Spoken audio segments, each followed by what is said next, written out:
तू है बड़ा महान, तेरी तू जाने। मैं तो कुछ नहीं जानता। प्रहलाद जी कह रहे हैं,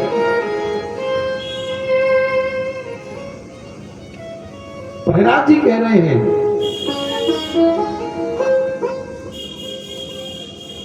मैं कुछ जानता नहीं, तू है बड़ा महान, तेरी तू जाने।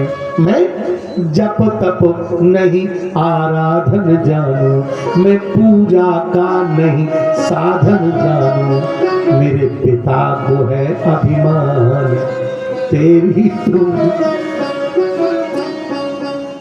ये नहीं कहा कि मुझे बचाओ, केवल नाम लेकर कहा तेरी तू जाने, जो तुझ भावे सोई करी साईं, तेरी रजा में मेरी मजा है। ध्यान से सुनना, कमल हाथ में है ठाकुर जी के, मुंह में रखने, मुंह खोल लिया और तब तक कान में आवाज पड़ी तो हाथ का कमल छूट करके थाली में गिरा और ठाकुर जी जैसे बैठे थे।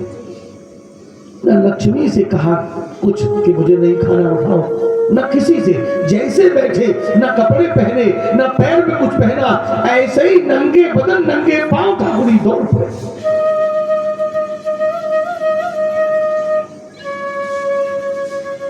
गिर से गिरायो प्रहलाद को प्रमादियों ने, इन प्रमादियों ने, अभिमानियों ने, राक्षसों ने प्रहलाद को पहाड़ से गिराया। ठाकुर जी नंगे पांव दौड़े, जंगल के रास्ते पर भागे चले जा रहे हैं। करील के वन, करील के कांटे रास्ते में मिले हैं। एक करील का जंगल मिला तो ठाकुर जी घूम कर नहीं गए, करील के जंगल के बीच से ठाकुर जी भाग पड़े, क्योंकि जब तक मैं घूम कर जाऊंगा देर हो जाएगी, कहीं प्रहलाद पत्थर की चट्टानों पर गिर करके टूट गया तो क्या होगा। इसलिए बीच से दौड़े, पीतांबर फंस गया, फट गया, शरीर में कांटे चुभे, रक्त रंजित बदन ठाकुर जी का हुआ, और एक सेकंड कहीं रुके नहीं और दौड़ करके ठाकुर जी उस पहाड़ के नीचे पहुंच गए। ऊपर से प्रहलाद नीचे आ रहे हैं और नीचे ठाकुर जी चारों बाहें फैलाकर खड़े। अगर आप चाहो तो इस दृश्य को देख सकते हो अपनी प्रेम और भक्ति की आंखों से। हमारे वृंदावन के बिंदु जी महाराज ने लिखा, गिर से गिरायो प्रहलाद को प्रमादियों ने, तो सेज सी बना ली कृपानाथ ने निज बाहों की। अपने चारों भुजाओं की सैया बिछा दी और हाथ ऐसे फैलाए और ऐसे भगवान ऊपर देख रहे हैं अपने प्रहलाद को, और प्रहलाद ऊपर से आकर भगवान की बाहों में गिरते हैं, और जैसे ही बाहों में गिरे भगवान ने बाहें अपनी बाहें समेट कर प्रहलाद को छाती में लगा दिया। इतनी दुर्गम पहाड़ से नीचे धीरे धीरे धीरे ठाकुर जी उतरकर एक समतल एरिया में आकर खड़े हुए। तब प्रहलाद को गोद से उठार के नीचे खड़ा किया, और जैसे ही नीचे खड़ा किया ठाकुर जी ने प्रहलाद के सिर में ऐसी उंगलियों से सहलाया और उंगलियों से सहलाकर पूछा, बेटा तेरे चोट तो नहीं आई? पूछा, तेरे चोट तो नहीं आई? इतना सुनते ही प्रहलाद की आंखें भर आई। दौड़कर प्रहलाद प्रभु की कमर में लिपट गया और आंसू बहाते भगवान की आंखों में देखकर बोला, क्या पिता की गोद में गिरकर भी पुत्र को चोट आती है? प्रहलाद बोले, पिता की गोद में गिरकर भी क्या पुत्र को चोट आती है? इतना सुनकर भगवान ने पूछा, कहाँ है तुम्हारे पिताजी?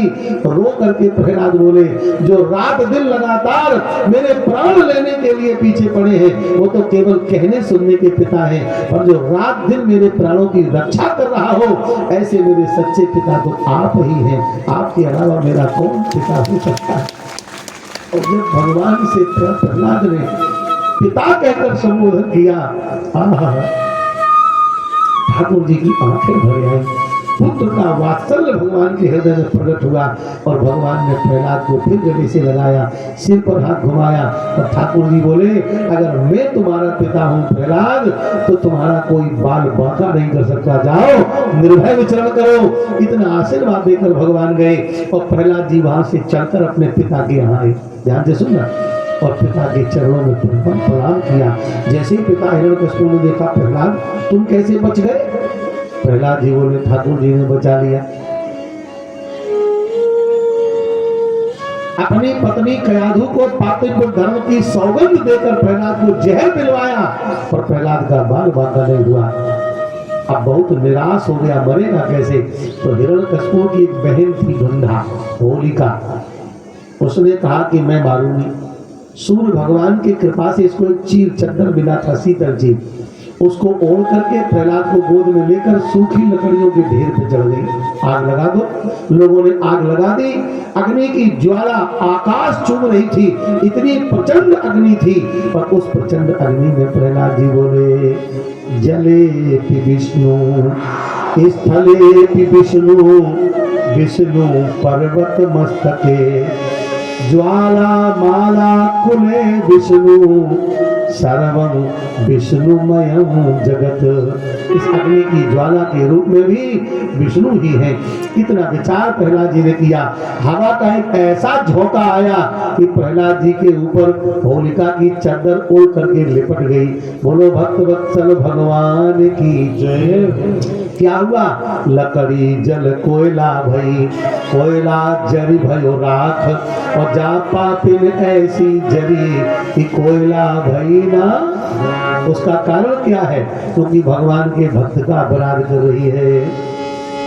जो अपराध भगत कर करई, तो राम रोष पावक सो। इसलिए भगवान के भक्तों का अपराध नहीं करना चाहिए। हिरण्यकशिपु को पता चला मेरी एक बहन थी, वो भी मारी गई। क्रोध में तिल मिलाया, दरबार में प्रहलाद को बुलाया, हाथ में तलवार को उठाया और फटकार लगाता हुआ प्रहलाद से बोला, हे दुर्गुणित मंद बुद्धि, मेरे कुल में भेद पैदा करने वाले अधम, बोल तेरा राम कहाँ है? आज अगर अपने राम को सामने नहीं लाएगा, मैं तेरे टुकड़े टुकड़े कर डालूंगा। बोल कहाँ है तेरा राम? ऐसा बोलकर जब प्रहलाद को फटकार लगाई, बोला गर्ज करके, गर्जना करता हुआ बोला गर्ज करके, असुर प्रहलाद सो मानेगा नहीं तो नाम यही गाएगा। देखे तेरा राम मेरी कठिन तलवार से आए कर कब तक तुझको बचाएगा। कौन है, कहाँ है, कैसा है तेरा राम? आज यदि उसको तू सामने न लाएगा तो मंजुल प्रचंड दंड मेरे हाथ पा करके खंड खंड होकर यमलोक को सिधाएगा। बोल कहाँ है तेरा राम? श्री प्रहलाद जी बोले, न केवलम में भवतस्य राजन सबई बलम बलिनाम चापरे जाम। मेरा राम केवल मेरे में नहीं है, मेरा राम कहाँ है, कैसा है, ये पूछते हो मुझको तो राम ही सर्वत्र दिखलाता है। आप में है, आपके प्रताप में प्रलाप में है, राम ही खड्ग और खंभ में लखाता है। सूर्य चंद्र जल थल अनिल अनल बीच पंच तत्व धार सृष्टि कार्य वो चलाता है। मंजुल ललाम लीला धाम वो हमारा राम, नाना रूप धर के खेल खेलता खिलाता है। मेरा राम ही सारी लीला करता। इतना सुनकर हिरण्यकशिपु बोला, यदि सा सर्वत्र, अगर तेरा राम सब जगह है तो कस्मात स्तंभे न दृश्यते, इस खम्भे में दिखाई क्यों नहीं पड़ता? प्रहलाद ने कहा, तुम्हें दिखाई न पड़े इसका मतलब है नहीं, है तो वो सब जगह, पर ये आपकी नजर का दोष है। ना वो हमसे दूर है और ना मैं उससे दूर हूँ, ना मैं उससे दूर हूँ और ना वो हमसे दूर है, और नजरों में नहीं आता तो मेरी नजरों का कसूर उसका नहीं। इतना सुनकर हिरण्यकशिपु ने क्रोध में तिलमिलाया और हाथों की मुष्टि बनाई और जिस खंबे का प्रहलाद ने संकेत किया था उसी खंबे पर एक भयंकर मुष्टि प्रहार किया, और जैसे ही मुष्टि प्रहार किया भगवान ने धड़ाम से खंबे को फाड़ दिया और गर्जना करते हुए ठाकुर जी प्रकट हो गए। गगन गड़गड़ाने और खंभ भाटी में चरचराए निकसे नरनाहर को रूप अतीत भयानक है। कटक कटकटावे दाढ़े तसल लप लपावे जीभ अधर भर भरावे मुछ व्योम व्याप्त मानो है। डगर डगराने लोग भर भर भराने धाम प्रकट महाकाल मानो चितय चाहत खानो है। कहत रघुनाथ दास गरजे नरसिंह जब तो प्रलय को पयोद मानो तड़प तड़फड़ानो है। ऐसा लग रहा था मानो प्रलय का बादल गरज रहा हो, प्रलय के बादल गरज रहे हो, समुद्र में ज्वार आ रहा हो। भयंकर गड़गड़ाहट के साथ ठाकुर जी प्रकट हो गए। कटकटाती दाढ़ें लपलपाती जिभ्या और ये नृसिंह भगवान की, नृसिंह भगवान की, नृसिंह भगवान की जय हो। आंधी तूफान तो आएगा, नृसिंह भगवान आएंगे तो। प्रकट होकर के भगवान ने हिरण्यकशिपु को पकड़ा घसीटा और टहनी पर बैठकर जंघाओं पर पटक कर हिरण्यकशिपु ने कहा सुनो हमें मार नहीं सकते, वरदान मिले। बोलो कौन कौन वरदान? अंदर न मरे, बाहर न मरे, ऊपर नीचे। भगवान ने कहा बोलो अंदर होगी बाहर, देहरी पर, ऊपर होगी नीचे, जंघाओं में, दिन है की रात, संध्या, 12 महीने हैं। बोले ना अधिक मास, इस वर्ष प्रधान अधिक मास। आदमी है कि जानवर? बोले ना आदमी ना जानवर। अस्त्र है कि शस्त्र? बोले ना खून ना अस्त्र ना शस्त्र। जिंदा है कि मुर्दा? ना खून जिंदा होते हैं कि मुर्दा? आधे जिंदा आधे आहा। नखान क्रोध पाटित सरोरम, छाती में नाखून फंसा के फाड़ दी, पेट में हाथ डालकर आंतों की माला बनाकर पहनी। बोलो आंतमाली भगवान की जय। ऐसा